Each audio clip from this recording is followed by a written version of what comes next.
Alors, hier, nous étions en train de dire ceci. En parlant des blessures, en parlant des origines des blessures, que toutes les blessures n'ont pas la même origine. Et selon la source, selon l'origine, la manière de traiter une blessure change. Une blessure mal discernée, mal identifiée est une blessure qui sera mal traitée, mal soignée. Une blessure mal diagnostiquée sera mal traitée, c'est évident. Et il est important que tu puisses identifier la source pour ne pas confondre les causes et combattre les mauvais ennemis, comme on a dit. Cela te permettra aussi de ne pas passer du temps à vouloir résoudre les symptômes alors que les vraies racines sont ailleurs. Donc le bon traitement dépend du bon diagnostic. Et j'ai commencé par aborder les 4 différentes sources des blessures. Et nous avions dit qu'il y a 4 types de blessés par rapport aux origines, aux provenances de blessures.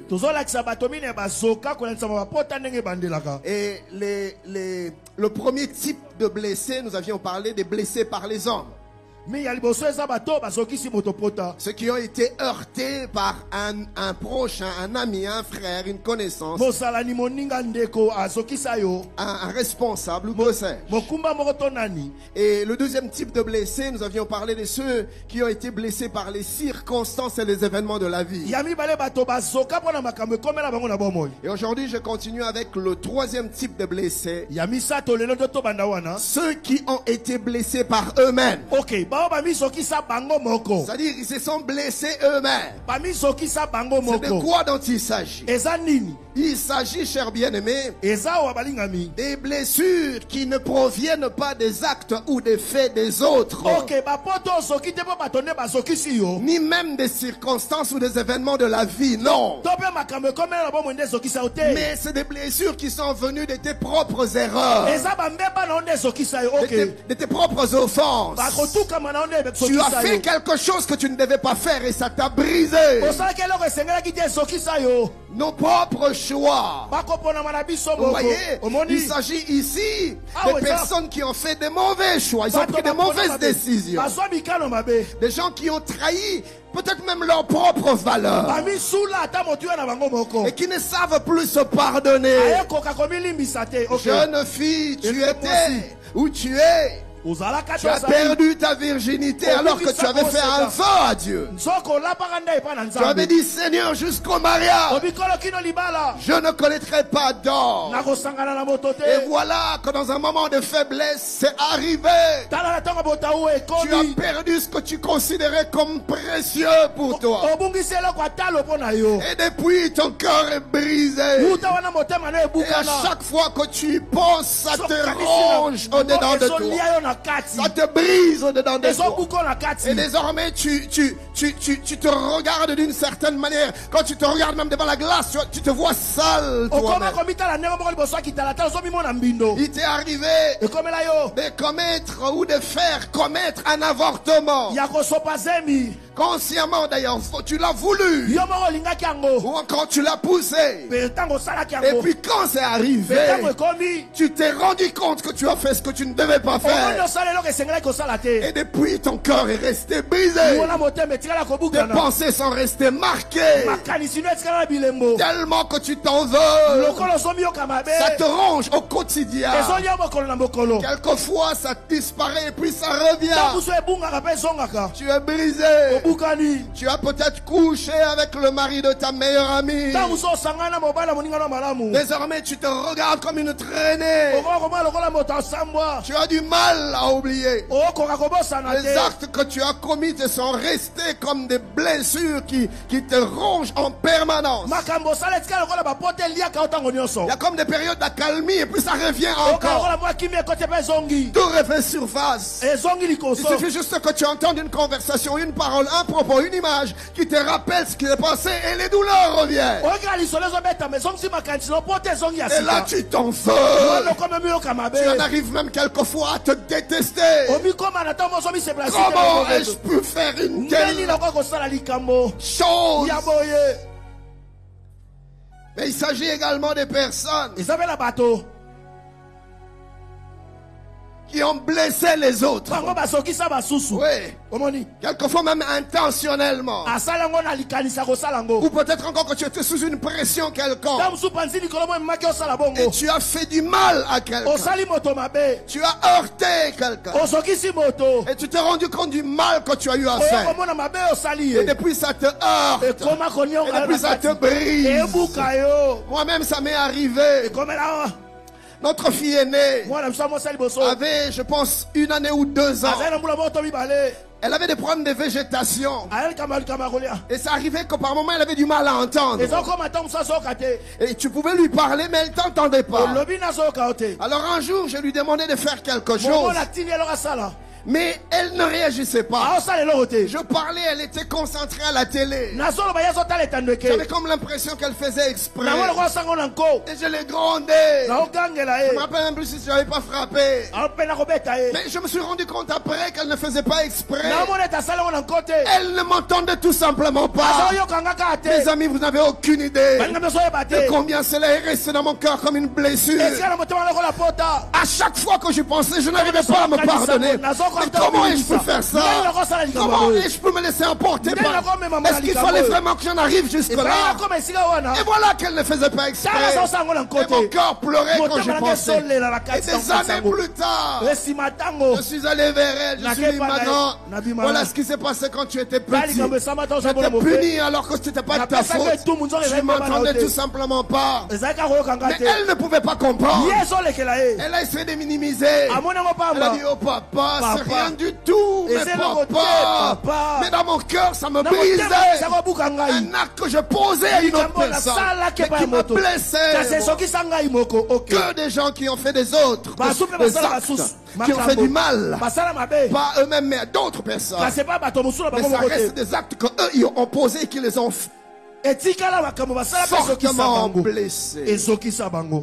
Ces gens-là, ils vivent dans une culpabilité silencieuse,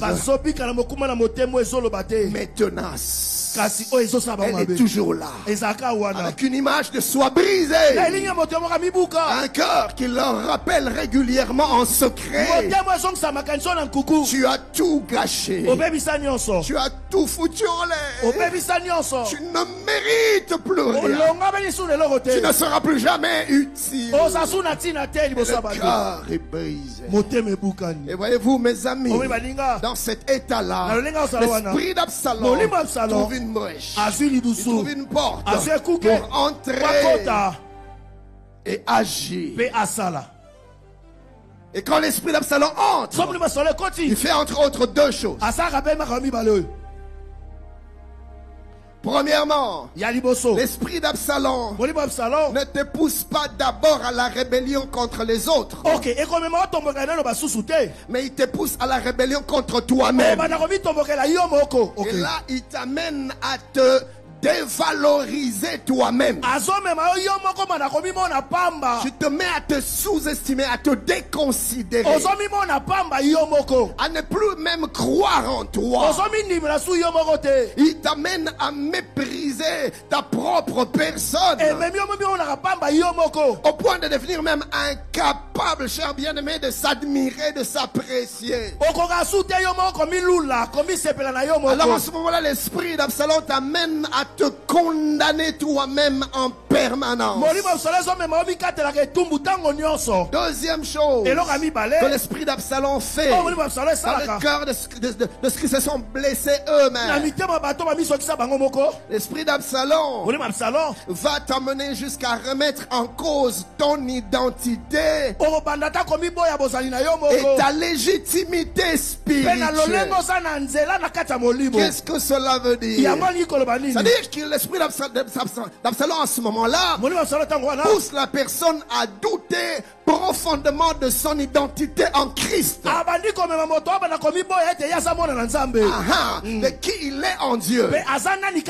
Il commence à douter de son appartenance à Dieu.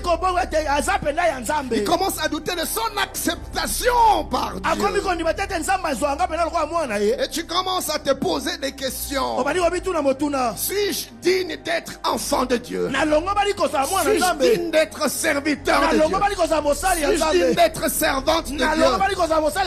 Est-ce que vraiment Dieu agrée même mon service? Est-ce que Dieu peut encore se servir de moi? M'utiliser? Est-ce que suis-je même appelé? Bien aimé, il y en a qui en arrivent jusqu'à remettre en cause même leur appel et leur vocation. À cause d'un acte qu'il a commis et qu'il a blessé lui-même. Voyez-vous, mes amis, l'esprit d'Absalom affaiblit ton assurance spirituelle et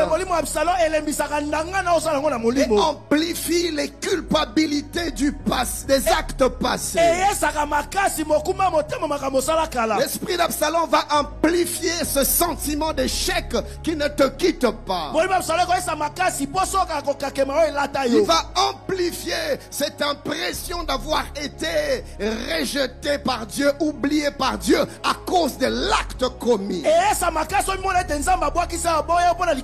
voici ce qui se passe. Peu à peu, tu cesses de croire en ce que Dieu a dit de toi.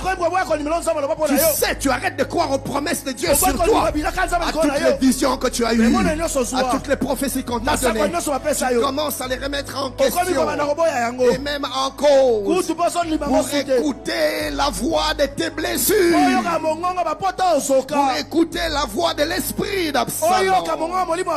Et là, cet esprit t'amène à te regarder comme disqualifié, plus digne d'être appelé enfant de Dieu, serviteur de Dieu. Cela est arrivé à certains hommes de Dieu au point qu'ils ont abandonné l'appel. Non parce que Dieu les a rejetés, mais parce qu'ils se sont disqualifiés eux-mêmes. J'aimerais dire à un frère, à une sœur ce soir, peu importe l'acte que tu as eu à commettre, Dieu ne te rejette pas. Arrête de te faire du mal. Dieu t'a déjà parlé. Rassure-toi seulement que tu as demandé pardon à Dieu. La Bible déclare: j'effacerai vos péchés, je les jetterai dans un océan d'oubli, je ne m'en souviendrai plus, je ne m'en rappellerai plus. Je ne sais pas qu'est-ce que tu avais fait qui continue à te blesser au point que ta vie n'a plus de valeur à tes propres yeux. Le diable est en train de te distraire. L'esprit d'Absalom est en train de te distraire. Cela me rappelle les jours où les femmes sont allées au tombeau chercher Jésus. Ils ont vu un tombeau vide et le maître leur a dit: pourquoi cherchez-vous parmi les morts celui qui est vivant? Tu cherches au mauvais endroit. Parmi les morts tu ne le trouveras pas, car il est vivant. C'est ce que l'esprit d'Absalom te pousse à faire. Tu cherches dans les ombres de la mort des choses que Dieu a déjà amenées à la lumière et effacées. Dieu a oublié ton offense et il t'appelle à faire de même. Dieu t'a pardonné et il t'appelle à te pardonner.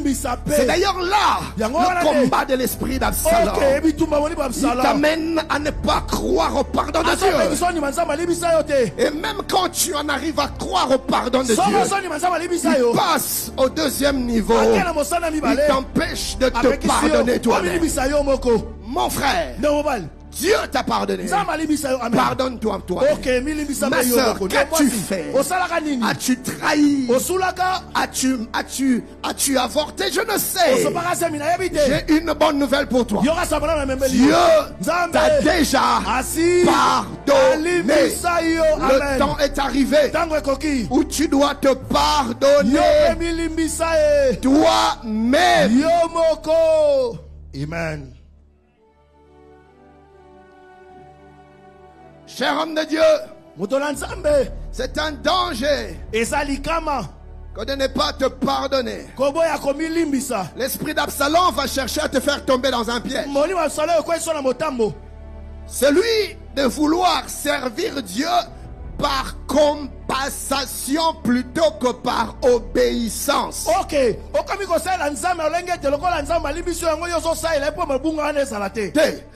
Le kola osali mabe.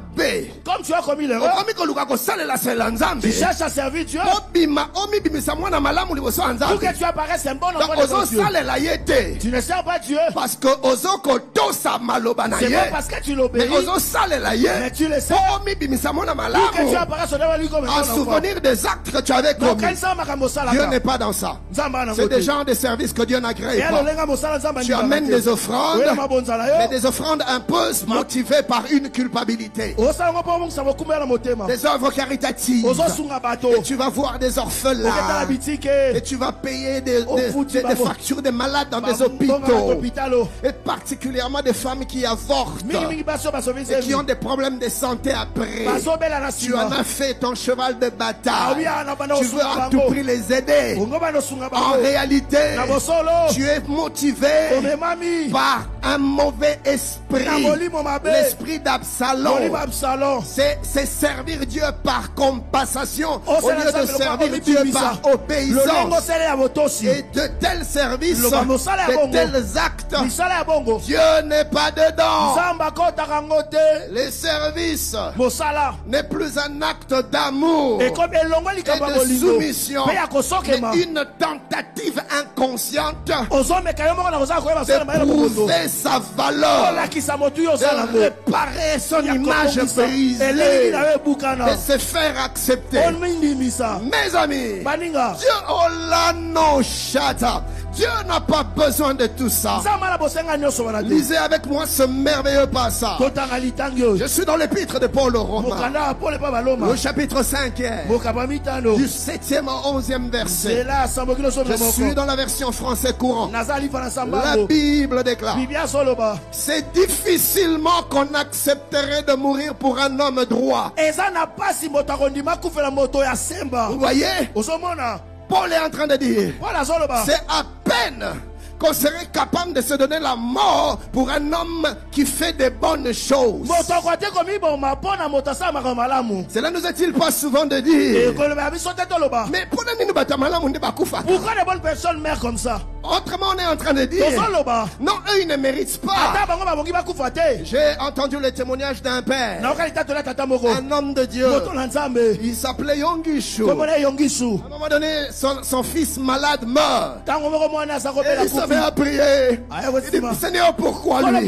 Pourquoi mon fils? Il est si jeune. Papa lui. Et puis il dit à Dieu, oh Dieu, prends-moi si tu veux et redonne la vie à mon fils. Yongishu était prêt à mourir parce que son fils était quelqu'un de bien. Et l'apôtre Paul dit, à peine mourrait-on pour un homme de bien. Ça c'est difficile qu'on accepterait de mourir pour un homme de bien. Quelqu'un aurait peut-être le courage de mourir pour un homme de bien. Peut-être. Mais écoutez ça. Mais Dieu nous a prouvé à quel point il nous aime. Le Christ est mort pour nous alors que nous étions encore pécheurs. Bien-aimé, Jésus n'est pas mort à la croix parce que tu as été bon, parce que tu as fait quelques actes qui l'ont impressionné. Non, c'est quand tu étais dans la boue du péché, quand tu étais dans la compromission, dans la pornographie, dans l'adultère, dans l'alcool et la drogue, dans le mensonge et la cupidité, alors que tu étais le plus indigne. Jésus est mort pour toi. Il est mort pour toi. Ainsi l'apôtre Paul continue en disant, par son sacrifice, nous sommes maintenant rendus justes devant Dieu. À plus forte raison, serons-nous sauvés par lui de la colère de Dieu. Nous étions les ennemis de Dieu, mais il nous a réconciliés avec lui par la mort de son fils. à plus forte raison. Maintenant que nous sommes déjà réconciliés avec lui, serons-nous sauvés par la vie de son fils. Je voudrais dire à quelqu'un, hier encore, tu étais un pécheur, il t'a réconcilié, il t'a pardonné. Et penses-tu vraiment, maintenant que tu es devenu son fils, maintenant que tu es devenu sa fille, à cause d'un acte que tu aurais fait, qu'il ne te pardonnerait pas? Loin de là, l'apôtre Paul pouvait dire ceci dans Romains 8, le premier verset. Il n'y a maintenant donc aucune condamnation pour ceux qui sont en Jésus-Christ. Arrête de te condamner. Arrête de te meurtrir. Arrête de t'auto-flageller. Dieu a déjà tout accompli à la croix. Aucun péché est aussi grand pour ne pas être pardonné. Il dit même si vos iniquités sont comme de cramoisis, je vous rendrai plus blanc que lait, plus blanc que neige. Que l'esprit d'Absalom ne t'éloigne pas de Dieu. Il t'a déjà pardonné. Luc 22, 61, 62. La Bible nous parle d'un homme qui était pris par le piège de l'esprit de culpabilité. Un homme qui se croyait fort. Il a fait des promesses. Il a fait des vœux. Je ne t'abandonnerai pas. Je ne te lâcherai pas. S'il faudra que tu meurs, nous mourrons ensemble. Et voilà que le temps arrive. Au verset 61. Déjà avant, on vient lui dire, hey, toi là, tu ressembles à l'un de ces gens qui étaient avec lui. Et sans vergogne, il a renié son maître. Il dit jamais, je n'ai jamais été avec lui. Je ne le connais. Dans la confusion, n'osez pas faire cette confusion sur moi. Paul a sali, Pierre a sali, il a régné. La Bible dit au verset 61, le Seigneur s'étant retourné, regarda Pierre. Je suis convaincu que ce n'était pas un regard de jugement. Nous, dans de tels cas, on regarderait la personne. Non, le regard de Jésus, c'est un regard qui rassure, c'est un regard qui console, c'est un regard qui relève. Il a regardé Pierre et il a percé avec son amour. Et Pierre se souvent de la parole que le Seigneur lui avait dit avant que le coq chante aujourd'hui, tu ne régneras 3 fois. Étant sorti, il pleura amèrement. L'amertume a rempli son cœur. L'amertume l'a inondé. Je n'aurais pas dû. Pierre s'est blessé lui-même. Mais gloire au Seigneur. Quelque temps plus tard, Alléluia. après la résurrection, la Bible dit, si vous lisez Jean 21, 15e jusqu'au 17e verset, vous allez voir Jésus qui vient vers Pierre. Il cherche Pierre à 3 reprises. Jésus lui dit, Pierre, m'aimes-tu? Pierre dit, Seigneur, je t'aime. Il lui pose la même question une 2e fois, la même question une 3e fois. Qu'est-ce que le Seigneur Jésus est en train de faire? Jésus est en train de restaurer cœur à Pierre.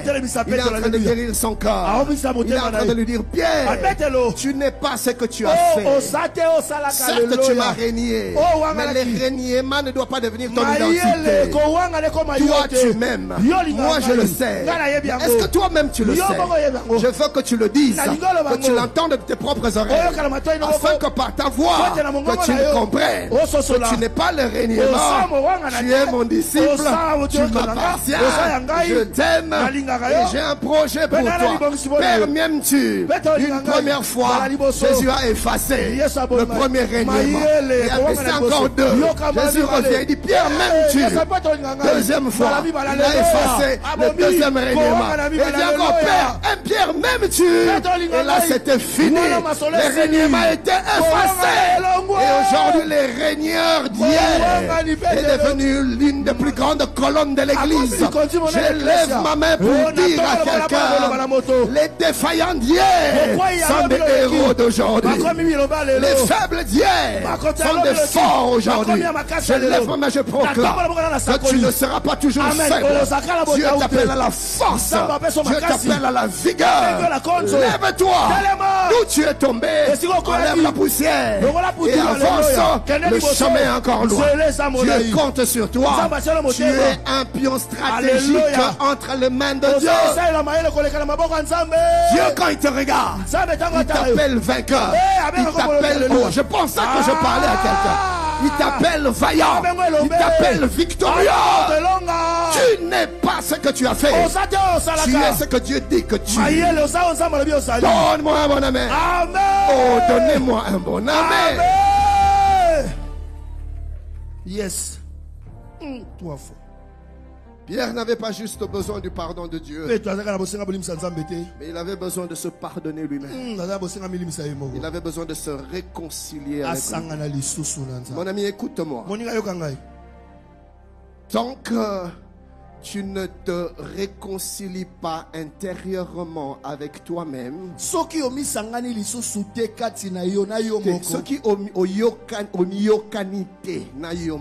tu te réconcilies pas avec toi-même, tu seras toujours une proie pour l'esprit d'Absalom.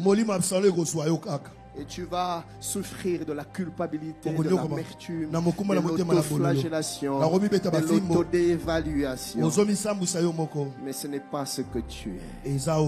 Tu es un projet de Dieu. Et il n'en a pas encore fini avec. Je suis venu te dire ce soir, tu n'es pas ce que tu as fait. Tu n'es pas ce que tu as fait. Tu n'es pas ce que tu fais. Le Seigneur ne te regarde pas dans ce que tu fais, mais il te regarde dans ce que son Fils a fait à la croix. Tu es justifié, tu es pardonné, tu es aimé de Dieu.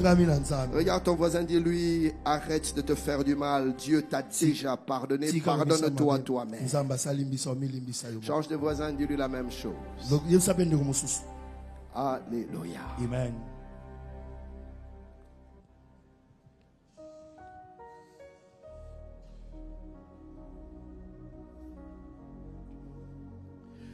Deuxième type de blessés. Premier type de blessés, ceux qui ont été blessés par les autres. Deuxième type de blessés, ceux qui ont été blessés par les circonstances et les événements de la vie. Troisième type de blessés, ceux qui se sont blessés eux-mêmes par leurs actes, leurs choix, leurs décisions, leurs attitudes. Mais notez ce quatrième type de blessés. Ceux qui accusent Dieu de les avoir blessés. Ce sont des personnes qui, à la suite d'un événement douloureux, pénible, ou un événement qu'ils n'arrivent pas à comprendre, c'est peut-être la perte d'un être cher, c'est peut-être une attente non exaucée, ou une maladie qui dure et qui persiste, en viennent à penser que Dieu est responsable de leur douleur. Non pas forcément avec leurs paroles directement, mais dans le très fond de leur cœur, elles accusent Dieu. Des questions du genre: Seigneur, pourquoi tu as fait ça? Pourquoi tu m'as abandonné? Pourquoi tu as permis cela? Seigneur, si vraiment tu m'aimais, cela ne serait pas arrivé. Mon père ne serait pas mort. Mon frère ne serait pas décédé. Père, je n'aurais pas perdu ce travail. Cet accident ne me serait pas arrivé. Regardez cet handicap que je traîne depuis. Est-ce que toi tu es dans la joie quand tu me vois comme ça? Et ça s'arrête pas. On accuse Dieu. On accuse Dieu. On accuse Dieu. Marthe a fait la même chose. Dans Jean 11, 21, il dit à Jésus, Seigneur, si tu eusses été ici, mon frère ne serait pas mort. Elle est en train de sous-entendre, mon frère est mort parce que tu as refusé de venir. Mon frère est mort parce que tu as refusé d'arriver. Seigneur, c'est parce que tu n'as pas écouté mes prières. Quand mes enfants sont chassés de l'école, c'est parce que tu n'as pas exaucé mes prières. Aujourd'hui, je me retrouve à la rue. Implicitement, on est en train de dire, Seigneur, c'est de ta faute. Une femme stérile, un homme stérile, depuis plusieurs années, malgré les promesses reçues, rien ne se passe. Elle pleure dans son corps. Les prières répétées, fidèle au service du Seigneur, présent à l'église. Elle ne le dit peut-être à personne, mais dans son cœur elle le pense. Dieu m'a oublié. Elle voit les autres avoir des enfants, il voit des autres devenir père.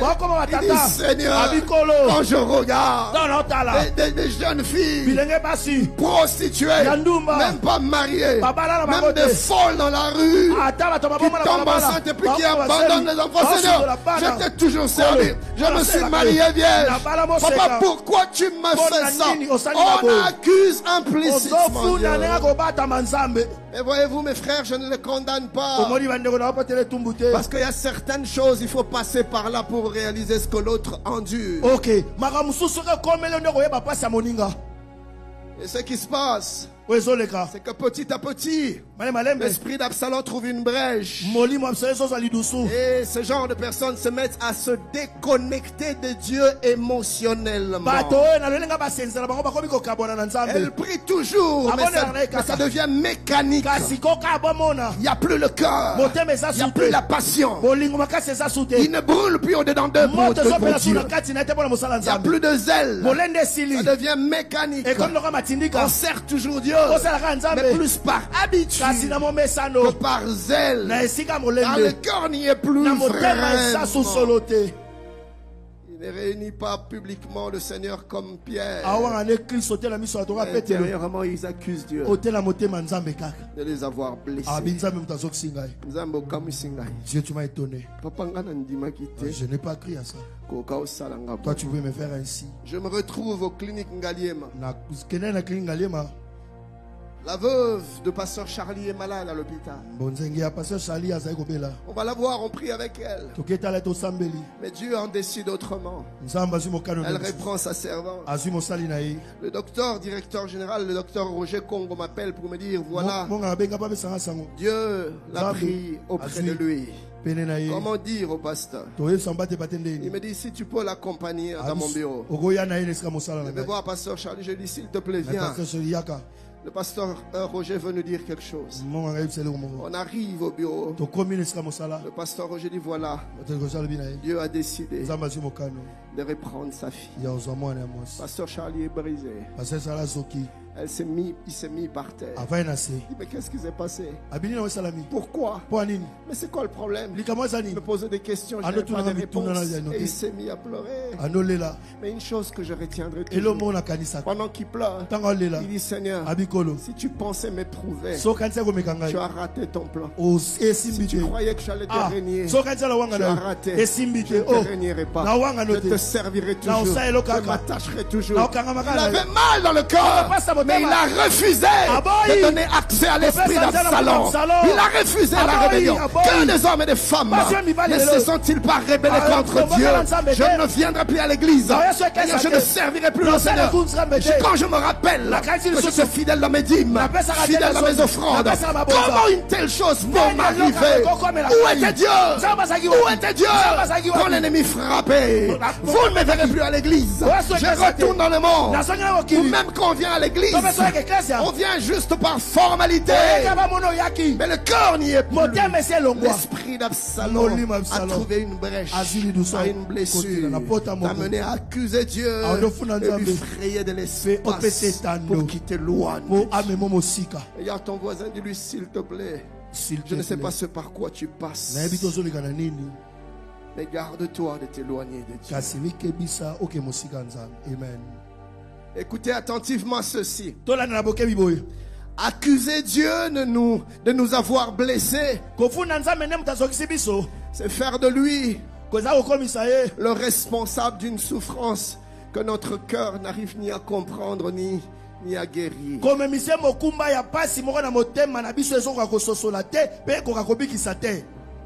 Et maintenant, voici là où ça devient un problème. Dans une telle attitude où tu accuses Dieu, où l'esprit d'Absalom t'amène à accuser Dieu, il te sera difficile de te rapprocher de Dieu. Ok. Car comment se rapprocher de celui que l'on accuse nous avoir blessés? Qu'est-ce que cela veut dire? Aussi longtemps que tu accuseras Dieu, tu seras incapable de te rapprocher de Dieu. Notez ces deux vérités. L'intimité avec Dieu est impossible là où l'accusation persiste. L'intimité avec Dieu est impossible là où l'accusation persiste. Deuxième vérité notée. L'esprit d'Absalom profitera toujours de ce vide relationnel qui se crée entre Dieu et toi pour t'enfermer dans ce que j'appelle une solitude spirituelle prolongée. C'est-à-dire que l'esprit d'Absalom s'infiltre dans ce vide pour t'isoler spirituellement, t'éloigner de Dieu, te repousser loin de Dieu. D'où les refroidissements spirituels, d'où la rétrogradation spirituelle. La Bible dit le chien est retourné aux choses qu'il avait volées. La true est retournée à la boue. L'esprit d'Absalom est passé par là. Oh, que Dieu nous donne encore des hommes de la trempe de Job. La Bible nous montre comment est-ce que Job, en l'espace d'un temps, a tout perdu. Mais cet homme n'avait jamais accusé Dieu. Nous sommes dans Job 1, 20 à 22. Alors Job se leva, déchira son manteau. Pasteur Olivier, je me rends compte que Job devait réagir. Il fallait qu'il fasse quelque chose. Il fallait qu'il se défoule. Il devait exprimer sa frustration, l'émotion qu'il éprouvait au-dedans de lui. Alors il a tenu ses vêtements et il les a déchirés. La Bible déclare et se rasa la tête, puis se jetant par terre. Ce qui m'étonne, c'est que la Bible ne dit pas que Job insulta Dieu. La Bible ne dit pas que Job maudit Dieu. Après avoir subi toutes ces choses, on dirait toutes ces injustices. Car Job était un homme fidèle. Job était un homme intègre. Job était un homme craignant Dieu. Il n'y avait donc humainement parlant aucune raison pour que Dieu laisse ces choses lui arriver. Et quand cela lui arrive, il comprend rien. Il ne sait pas où toucher. Il ne sait pas quoi faire. Alors il se rétracte sur ses habits et le déchire. Il se rase la tête. Troisième action, Job se prosterne. Job se met à adorer. Oh Job, quel type de cœur? Après avoir appris toutes ces nouvelles, tout ce que tu trouves à faire, adorer Dieu. Job, comment tu adores? Qu'est-ce que tu dis à Dieu? Mais Job, c'est une chose. Si je ne fais pas ça, le diable va trouver un vide. Si je ne fais pas ça, l'ennemi va en profiter. Si je ne fais pas ça, il va m'éloigner de Dieu. Alors, dans une situation, une circonstance les plus improbables pour un homme d'adorer, je décide de me prosterner et d'adorer. Verset 21, il dit: Nu, je suis sorti du sein de ma mère. Nu, je retournerai dans le sein de la terre.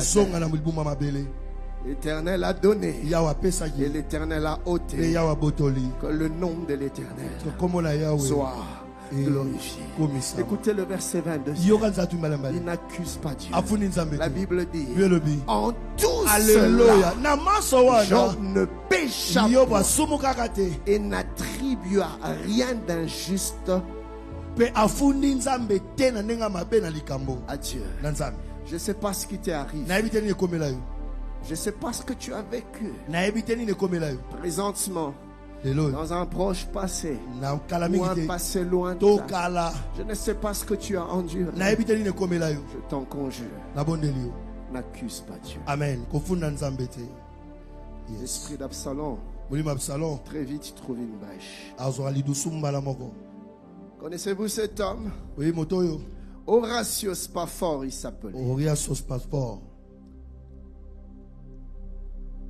C'était un avocat aux États-Unis. Mais c'était au même moment un grand homme, un homme d'affaires florissant.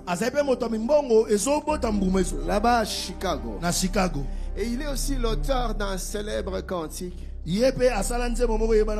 populaire. It is well with my soul. C'est-à-dire, tout est bien dans mon âme. Avec mon âme, tout est bien. Laissez-moi vous raconter ce qui lui est arrivé. En 1870, il perd son fils, Horatio Junior, d'une maladie qu'il apporte. Le petit n'avait que 4 ans. Mais lui, c'est un fervent chrétien. Il aime Dieu. Il connaît les Écritures. Mais son fils de 4 ans, le seul fils qu'il avait, parce qu'il avait 5 enfants, 4 filles, et le cadet, le tout petit, le seul fils qu'il avait. Et ce qui se passe, c'est qu'une année plus tard, en 1871, un grand incendie se déclenche à Chicago. Toute la ville est touchée par le feu. Et la majorité de ses investissements consumés, détruit. C'est un homme qui investissait dans l'immobilier. Ses maisons calcinées, il perd ses affaires. Là encore, ce n'était pas suffisant. 2 ans plus tard, en 1873, 73, un peu pour changer d'air. Non, c'est-à-dire pour... Parce qu'ils ont vécu de choses difficiles. La maman et les 4 filles ont décidé de prendre un peu de vacances. Et le papa ayant des moyens leur a offert des billets de bateau. Ils sont allés en voyage vers l'Europe. Et ce qui se passe, c'est qu'en plein mer, un naufrage se lève en pleine traversée d'Atlantique. Et les 4 filles se noient. Elles meurent. Seule l'épouse survit. Et la femme envoie un télégramme bouleversant où elle écrit Saved alone. C'est-à-dire sauvé. Seul. J'imagine Horatio il reçoit ce télégramme. Et quelque temps après, il décide de prendre un bateau pour aller voir là où ses filles sont décédées. Et quand il arrive, le capitaine du bateau lui montre exactement l'endroit où ses filles ont coulé. Horatio est allé s'asseoir. Technique. Envoyez-moi la chanson qu'il a composée en ce moment-là quand il est allé s'asseoir en regardant là où ses filles sont noyées. Je suis sûr qu'il a pensé à son fils de 4 ans. Il a pensé à ses investissements. Maintenant c'est 4 ans. Donne-nous le volume. Whatever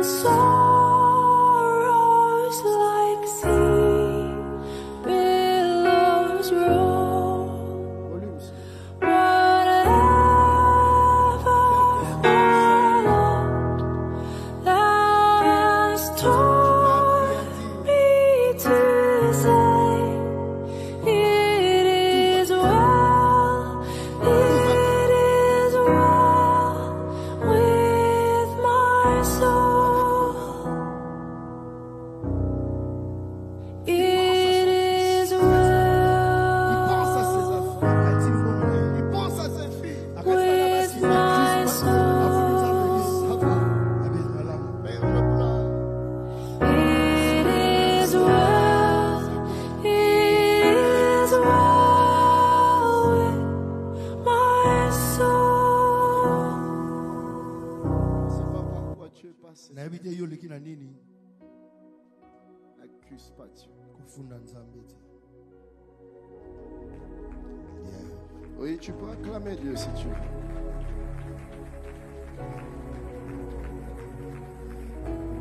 Je voudrais conclure ce deuxième chapitre en disant ceci.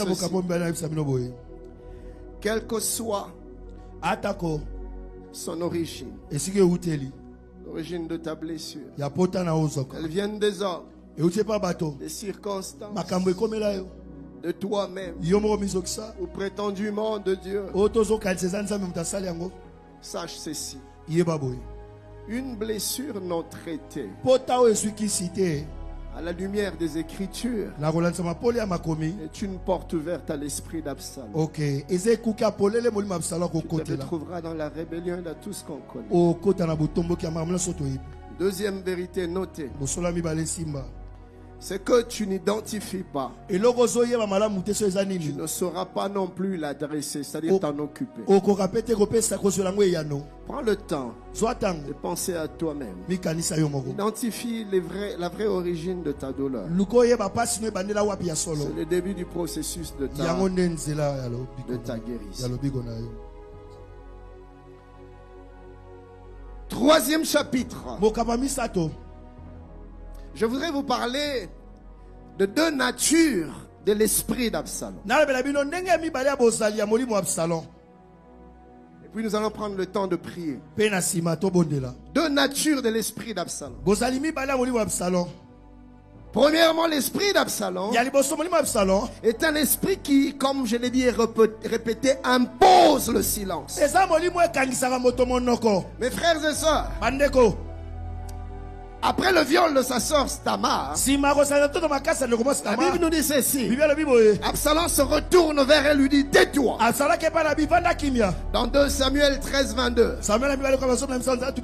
Ne dis rien. C'est ton frère. Reste silencieux. Le silence. Le silence. Le silence. Et lui-même, il se retire dans le silence. L'esprit d'Absalom impose aux blessés le silence. Notez ceci. Avant que l'esprit d'Absalom ne séduise, ne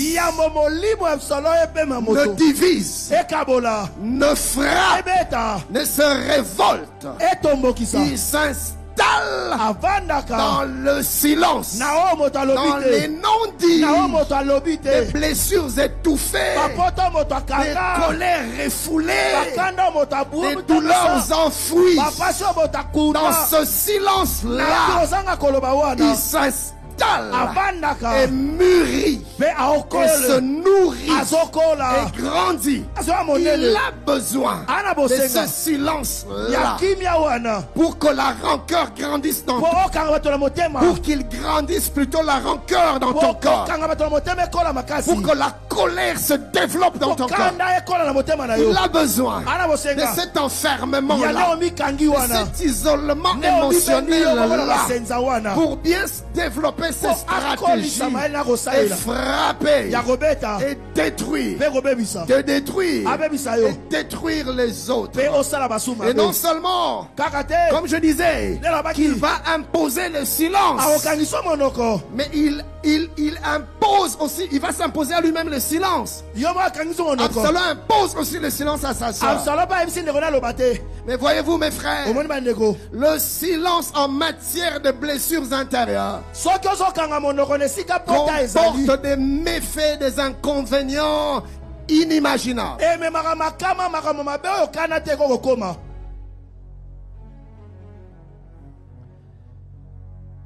Je vais nous parler des deux méfaits de l'esprit d'Absalom au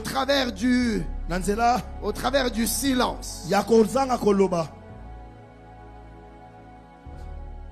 Commençons d'abord par les méfaits sur le plan psychologique. Une personne blessée doit parler. comme je l'ai enseigné hier, doit s'ouvrir, doit exposer ses blessures.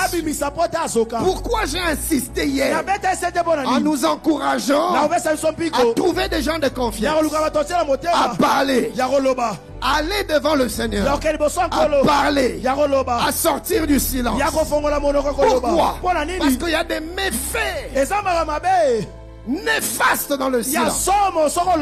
Avant que je parle des méfaits spirituels, je prendrai du temps à parler des méfaits psychologiques.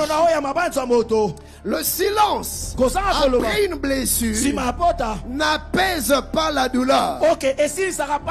Lorsqu'un cœur reste muet face à un abus, face à une injustice, face à un traumatisme, face à une trahison, ce silence, bien-aimé, devient un terrain de confusion intérieure qui est alimenté. Bien-aimé, le silence du blessé n'est jamais sans conséquence. Première conséquence notée, la personne blessée qui se recroqueville dans un silence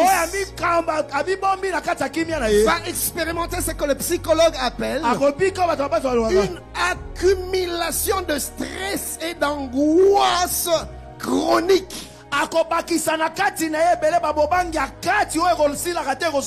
D'anxiété chronique.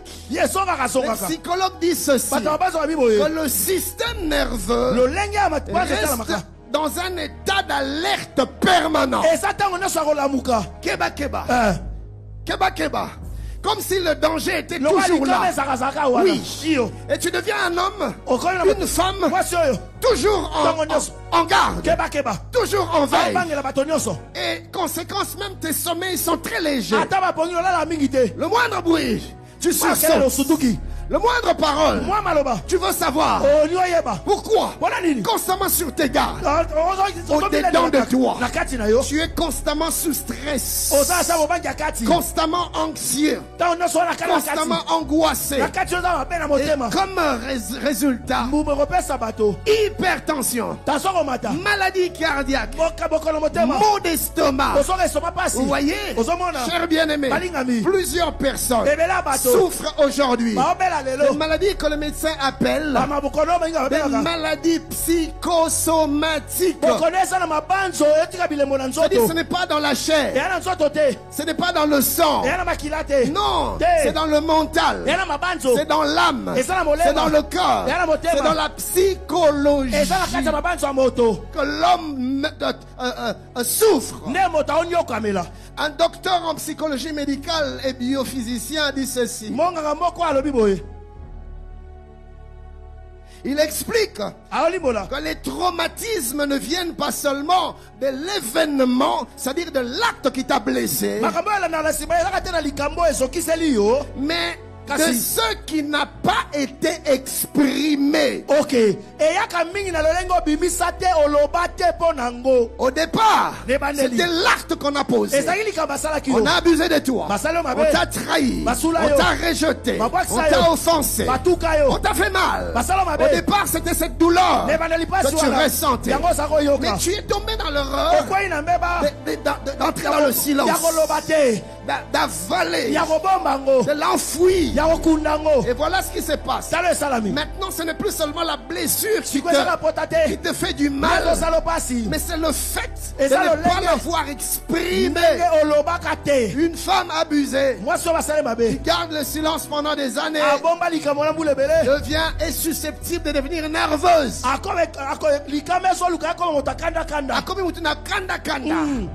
Irascible, réactive. Oh, le Bible n'est pas fini. Il réagit. Oh, le Bible n'est pas niature. Il dit question, il répond. À tout moment, elle est nerveuse. Pourquoi? Les silences.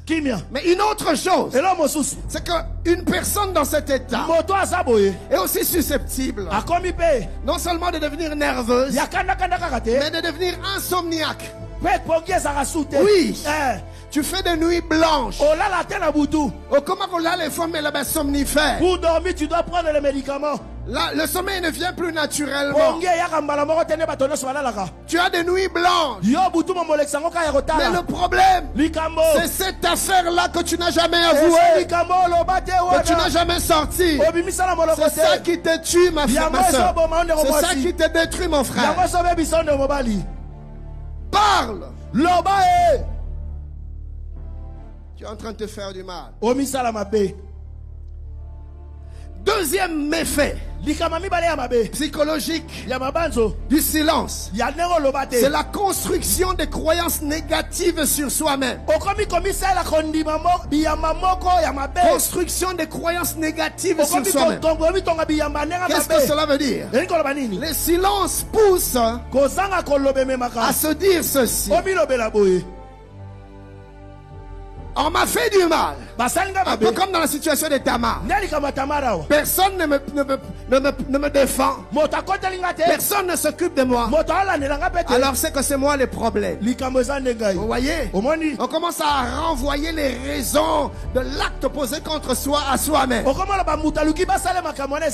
les scientifiques ont démontré que ce silence non verbal se transforme, connaît une métamorphose et deviennent des pensées de honte, des pensées de mépris. Et la personne en arrive à dire: je ne mérite pas qu'on m'écoute parce que c'est moi le problème. Mais en réalité, c'est l'esprit d'Absalom qui l'insuffle ces pensées négatives.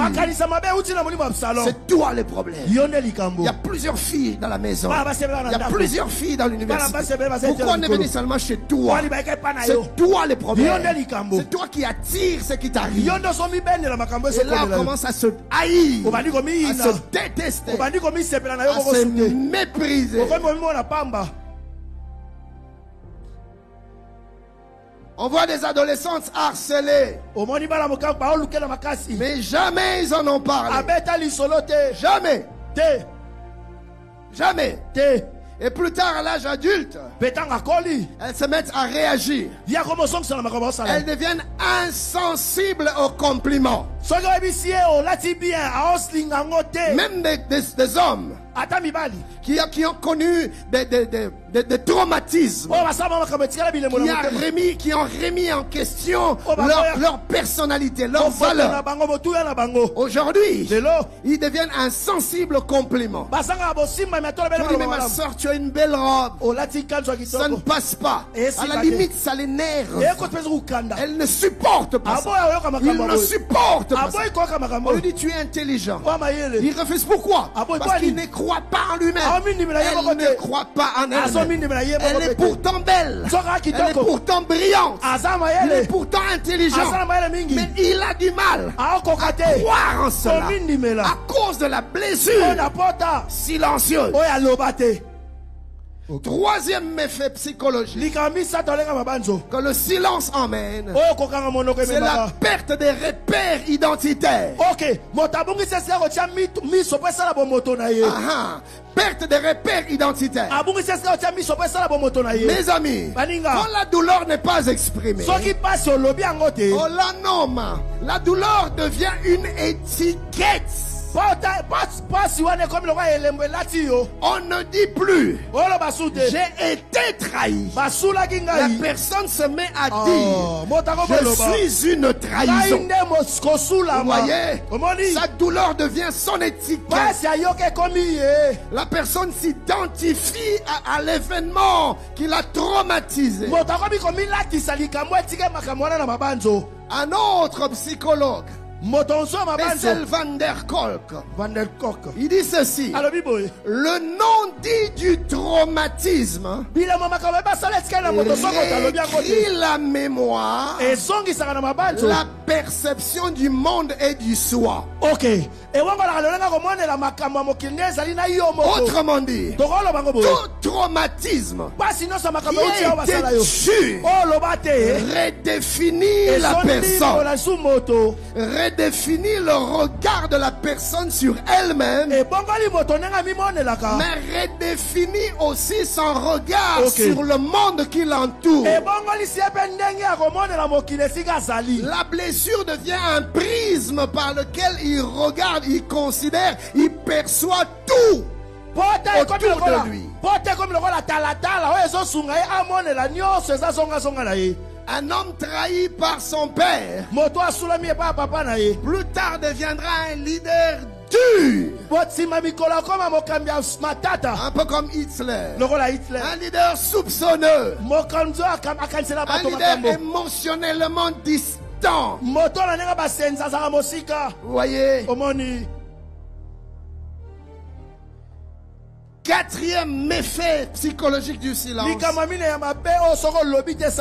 Une altération des relations sociales et affectives. C'est-à-dire quoi? Le silence t'enferme dans l'isolement. Émotionnellement, tu t'enfermes. Tu n'es plus ouvert aux relations. Tu n'es plus ouvert aux amitiés. Tu n'es plus ouvert à la sociabilité, à la socialisation. Tu te rétractes, tu te refermes en toi-même. Et c'est comme ça que certaines personnes deviennent des introvertis. Ce n'est pas sa nature, ni son caractère. Ce n'est pas sa personnalité. Mais les blessures l'ont renfermé en lui-même, en elle-même. Au point que la personne a l'impression que si je parle, je veux me dévoiler, je vais m'exposer, et je deviendrai encore vulnérable. Et inconsciemment, ce mécanisme de défense se crée. Elle devient introvertie. Et tu verras qu'il n'est pas relationnel. Elle n'est pas relationnelle. Elle aime la solitude. Elle aime la solitude. Tu as perdu un parent quand tu étais jeune. Blessure. Et en grandissant, tu deviens un chevalier solitaire. Tu aimes passer du temps dans ta chambre. Tu peux passer 3 jours enfermé dans ta chambre. Ça ne te dérange pas. Tu peux passer 1 année sans jamais aller voir un ami, sans jamais recevoir de la visite. Ça ne te dit rien. Ça ne te dérange pas. Mon frère, ma soeur, tu es malade. Ce n'est pas normal. L'esprit d'Absalom est en train de t'isoler du monde qui t'entoure. Pourquoi? Parce que tu as été traumatisé. Tu as été blessé. Et tu l'as enfoui dans le silence. Un psychiatre et psychanalyste britannique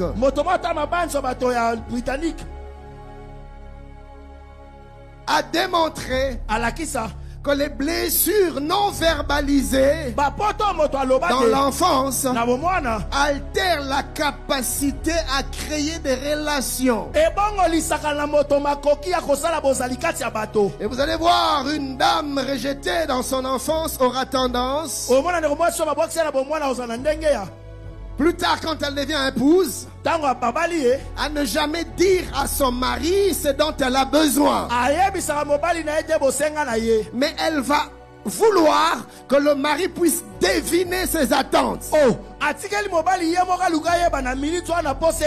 on a tendance à dire en tout cas,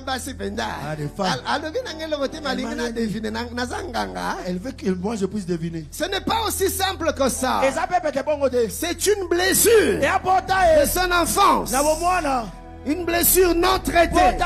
Une blessure dure qui ressurgit dans cette tendance-là à ne jamais rien dire, mais à vouloir que l'on comprenne, à vouloir que l'on devine. Je prie que Dieu te guérisse ce soir dans le nom de Jésus. Amen. Donne-moi un bon amen. Amen. Donne-moi un amen. Dis avec moi au nom de Jésus. Et dis-le avec foi et conviction. Au nom de Jésus, je déclare sur moi-même, je ne serai pas esclave de l'esprit d'Absalom pour me détruire moi-même. Au nom de Mais il y a aussi des méfaits spirituels. Mais vous aurez compris que depuis le début de mon message, on s'est plus attardé sur des méfaits spirituels. Et si je dois en toucher un mot, je dirais ceci. C'est que tu n'exposes pas la lumière de Dieu. L'ennemi cherchera à l'exploiter dans l'ombre. C'est que tu n'exposes pas la lumière de Dieu. L'ennemi cherchera à l'exploiter dans l'ombre et pour te détruire. Le silence n'est pas toujours de la maturité spirituelle. Merci papa. Le silence n'est pas toujours la preuve de la maîtrise de soi. Parfois c'est une forme de fuite et qui devient un blocage spirituel.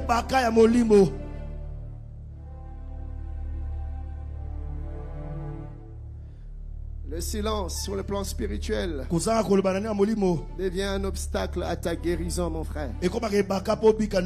Un obstacle à ta guérison, ma soeur. La délivrance passera par l'extériorisation. Devant Dieu d'abord. Et aussi devant les hommes. Deuxième nature de l'esprit d'Absalom, c'est cette nature relationnelle dont je ne cessais de parler. C'est-à-dire que l'esprit d'Absalom est un esprit qui collabore avec les autres esprits. Notez ceci, l'esprit d'Absalom n'opère jamais seul. C'est un esprit relationnellement et stratégique. C'est une stratégie pour lui que d'être connecté, de collaborer avec les autres esprits. L'esprit d'Absalom est soutenu par un système spirituel complexe.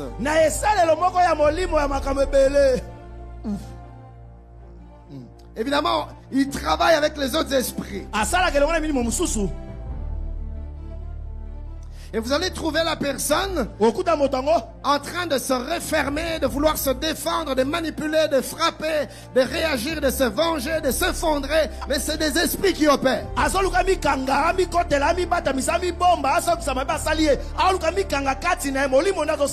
Et quand l'esprit d'Absalom entre dans un cœur, il ne vient jamais seul. Il s'associe toujours avec d'autres esprits destructeurs pour renforcer son action, mais aussi intensifier ses ravages dans la vie d'une personne, d'une famille, d'une église. Alors, quels sont les esprits qui collaborent avec l'esprit d'Absalom? Bien-aimé, il y en a plusieurs. Mais je vais me limiter en citant 7. J'ai pris le chiffre 7 parce que c'est le symbole de la plénitude. Mais notez que la liste est loin d'être exhaustive. Le premier esprit qui collabore avec l'esprit d'Absalom, c'est-à-dire quand l'esprit d'Absalom entre dans un cœur, où les blessures ont été étouffées, cachées, non traitées, il trouve l'opportunité pour rentrer, il s'installe et il commence à inviter. Le premier esprit, il invite. Pas le premier par ordre, mais juste pour énumérer. L'esprit de colère. L'esprit de colère. On est fâché à cause de ce qu'on m'a fait, à cause de ce que j'ai vécu. L'esprit d'Absalom appelle l'esprit de colère pour alimenter la frustration, intensifier la tension intérieure. Et les symptômes visibles de l'esprit de colère, c'est l'irritabilité, les excès de colère, des colères excessives, l'agressivité, agressivité verbale, agressivité physique, perte de maîtrise de soi. Il y a des gens qui sont tendus, nerveux, mais ça vient de blessures non traité. Il ne supporte pas que l'on kikine, qu'on le provoque. Très vite, il en vient au mal. Que des conjoints, que des épouses. Une fois un problème, une divergence avec le conjoint, pris par la colère, elle se met à tout casser. Elle prend la télé, elle jette par terre. Elle prend les assiettes, elle cache. Elle casse. Elle prend le téléphone, elle brise. Et puis il regrette. Il se demande pourquoi je fais ça. Le lendemain, quand la colère arrive, il fait la même chose. Il y en a qui vont même plus loin.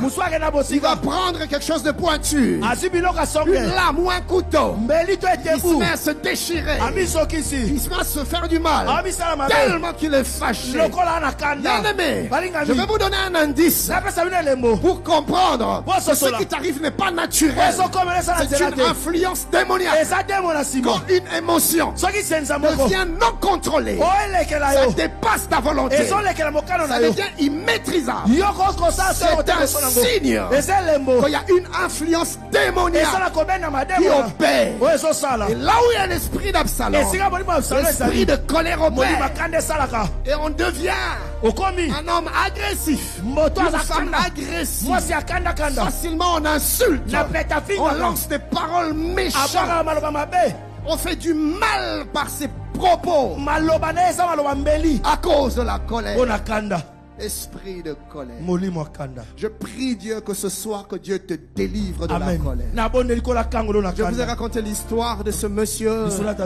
Un jour il a surpris, il avait sa voiture. Et de l'autre côté, l'enfant était en train de faire des grabouillis sur la carrosserie. Et quand il vient voir, il a juste vu l'enfant en train de faire des traces. Il a pris l'enfant. Il a pris la main de l'enfant. Il a posé quelque part. Il s'est mis à taper, Et bien aimé, il était tellement fâché qu'il ne se contrôlait plus. Il tapait les doigts de l'enfant. L'enfant pleurait, mais il n'entendait pas les cris. Il n'entendait pas les pleurs. Il frappait. C'était animé par la colère.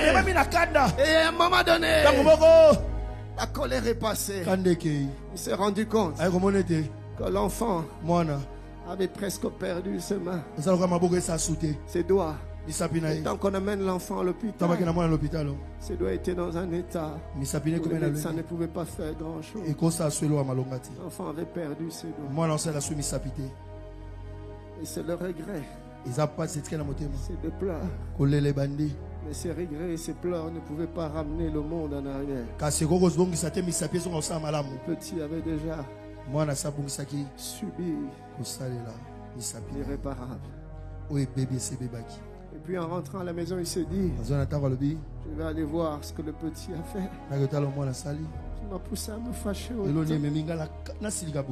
quand il regarde, le fils écrivait, Papa, je t'aime. Esprit d'Absalom et son collaborateur. Le monsieur n'a pas tenu. Tato a coquité. Brisé. Et bouquillé. C'est à ça que l'esprit d'Absalom veut t'amener. Ne méprise pas les blessures. Ok. Ne les tais pas. Tôt ou tard, d'une manière ou d'une autre, elles refont surface. Deuxième esprit qui collabore avec l'esprit d'Absalom, c'est l'esprit de refus de pardon. Il se manifeste par le ressentiment, la rancune persistante. Dans 2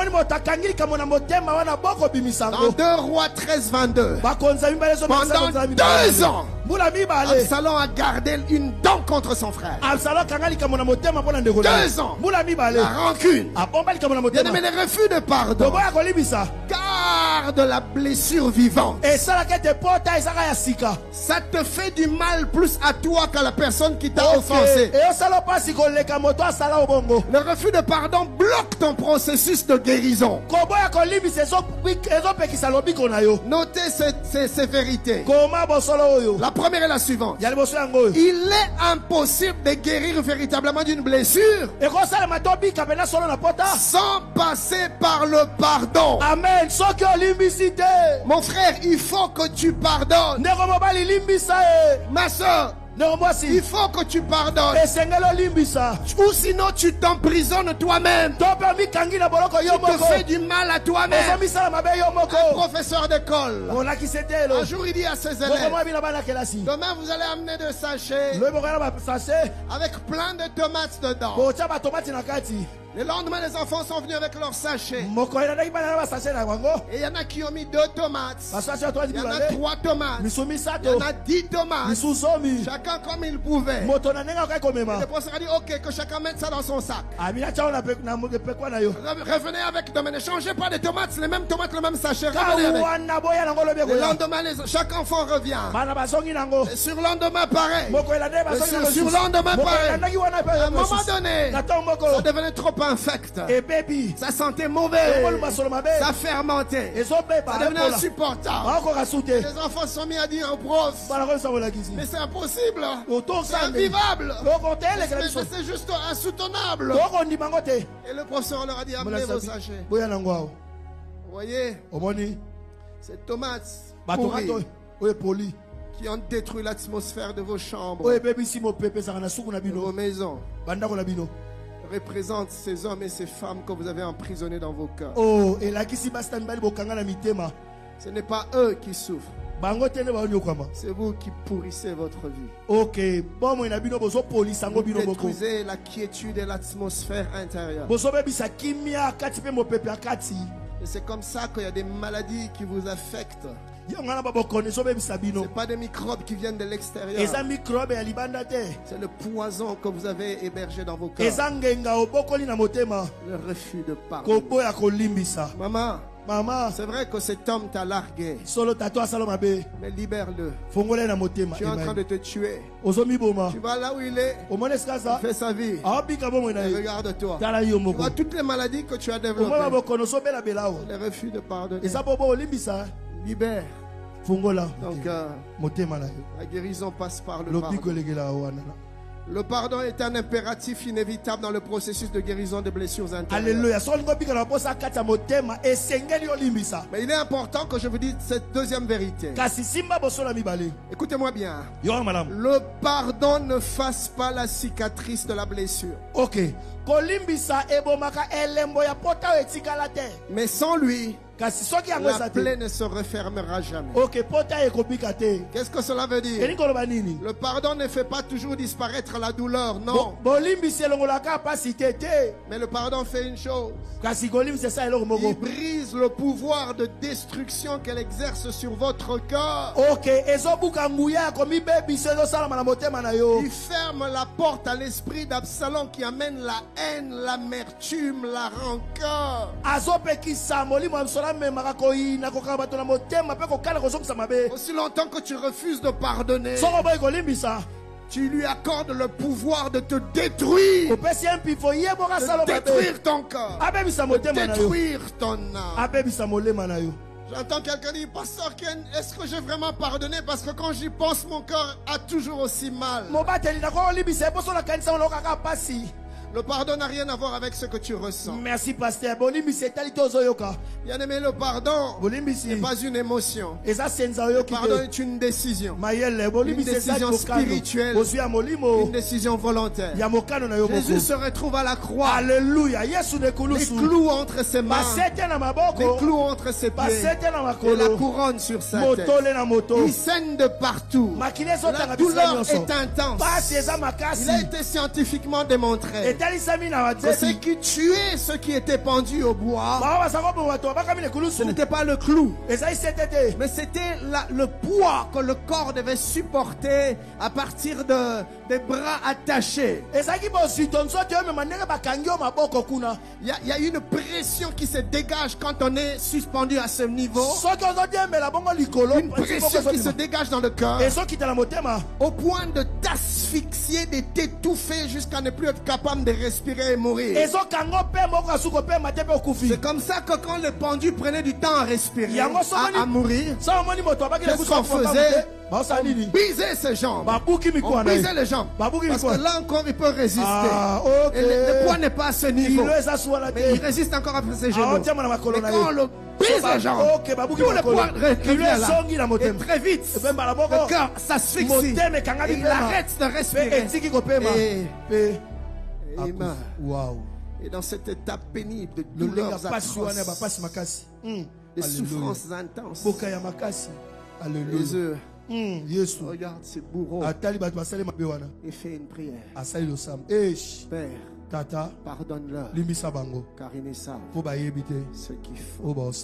La douleur n'était pas partie. Toujours aussi intense. Toujours aussi atroce. Jésus a décidé de pardonner. Maman, je ne te dis pas que tu te sentiras mieux après. Je ne te dis pas que les douleurs vont disparaître après. Mais la puissance du pardon va guérir ton âme. Amen. De l'œuvre de l'esprit d'Absalom. Merci, pasteur. Le pardon, c'est choisir de ne plus sentir, de ne plus plutôt tenir l'autre dans une dette. Ok.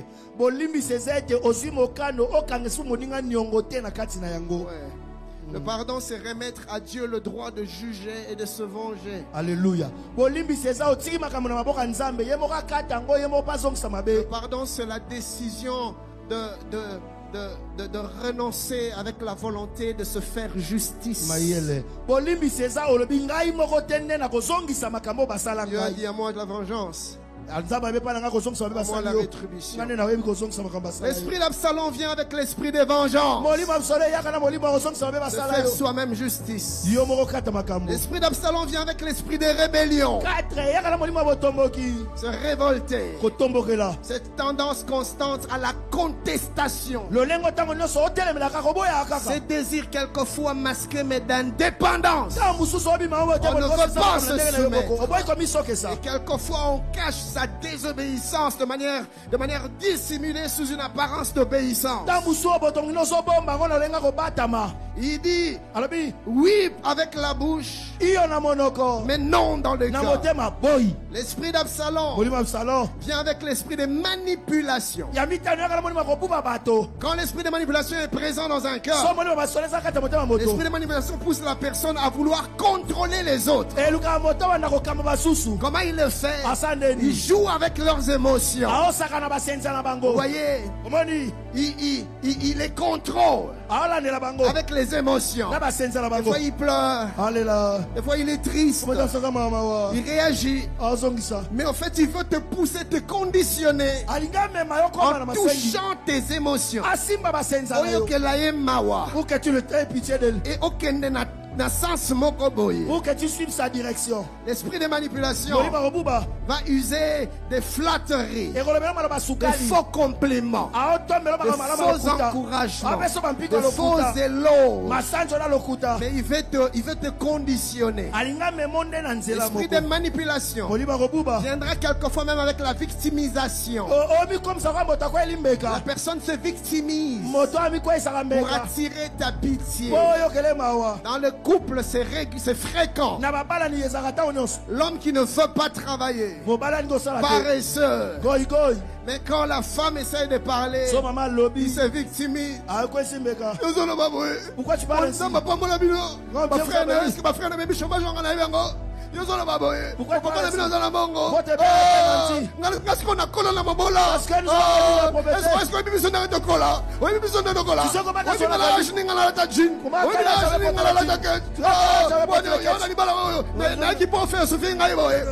Alors la femme, quand elle voit ça, elle dit non, chérie, ça va. Et puis on ne parle plus de son côté paresseux. La femme qui a des choses réprochables, et que le mari se met à lui parler.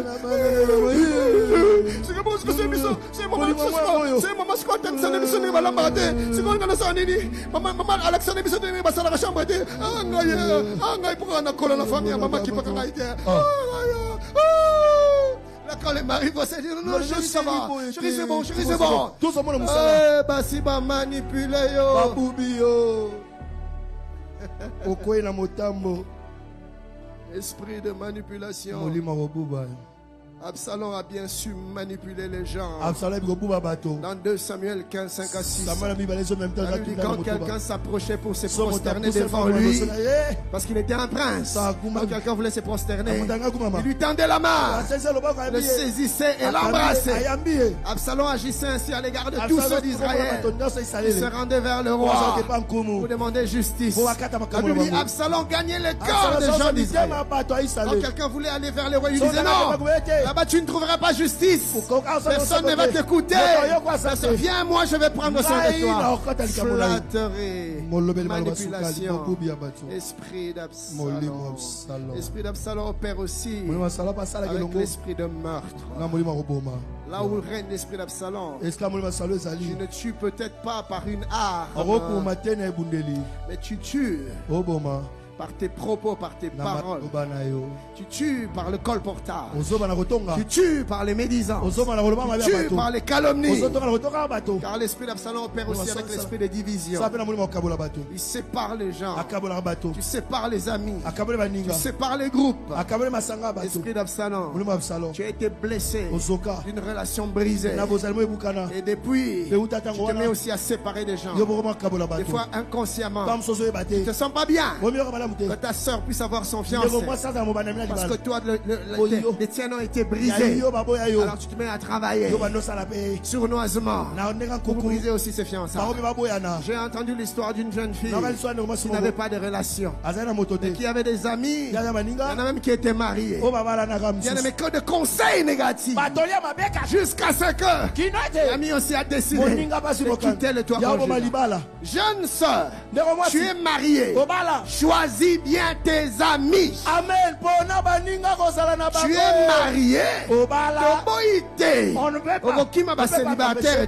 Mais il y a des célibats qui ont des cœurs blessés parce qu'ils n'ont pas le genre de relation que tu as. Or, là où il y a l'esprit d'Absalom, il y a l'esprit de division. Il cherchera à t'intoxiquer pour t'amener à détruire tes fiançailles, pour t'amener à détruire ta relation. Sois sage. L'esprit d'Absalom opère avec l'esprit de division. Et pour finir, l'esprit d'Absalom opère avec l'esprit de destruction. Il détruit.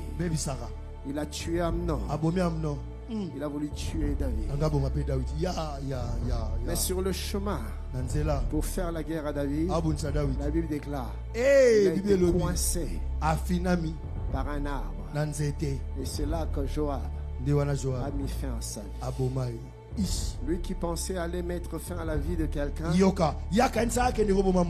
savait pas qu'il était sur le chemin de sa propre femme. L'esprit d'Absalom t'amène non seulement à détruire les autres, il t'amène aussi à te détruire toi. Des pensées destructrices, des pensées suicidaires, des pensées meurtrières. Et je prie ce soir, peu importe la blessure que tu as connue dans ta jeunesse, dans ton lieu de famille, dans ton lieu de travail, peu importe que tu aies été blessé par les autres, que tu te sois blessé toi, que tu aies été blessé par les événements, ou même pensant que c'est Dieu qui l'a fait, peu importe, je lève ma main et je déclare que le règne de blessures cette semaine s'est arrêté. Je lève ma main et je déclare que les douleurs de blessures vont disparaître, que les plaies béantes vont disparaître au nom de Jésus. Tu n'es pas appelé à vivre constamment dans cette douleur dans ton âme. Je libère la guérison de cœur, la guérison des âmes. Là où tu es ce soir, reçois ta guérison. Je me lève et je m'oppose contre l'esprit d'Absalom qui veut te maintenir dans un état, dans une attitude pour nourrir la blessure, qu'elle ne cicatrise pas, pour alimenter la plaie qu'elle ne guérisse pas, je lève ma main et je parle à l'esprit d'Absalom. Écoute-moi, à partir de maintenant, ton travail est terminé. Tu as été démasqué. Je t'intime l'ordre de libérer sa vie, de libérer son corps, de libérer son âme. Dans le nom de Jésus, l'esprit d'Absalom, c'est à toi que je suis en train de parler. Ton règne est terminé. Selon qu'il est écrit, les ténèbres ne régneront pas toujours. C'est à toi que je parle. Libère ce cœur. Toi qui as failli l'amener jusqu'au suicide. Toi qui as failli l'amener à se détruire lui-même. C'est à toi que je parle. Au nom de Jésus, je t'annonce que c'est ta fin aujourd'hui. Tu libères cette âme. Tu libères ce cœur.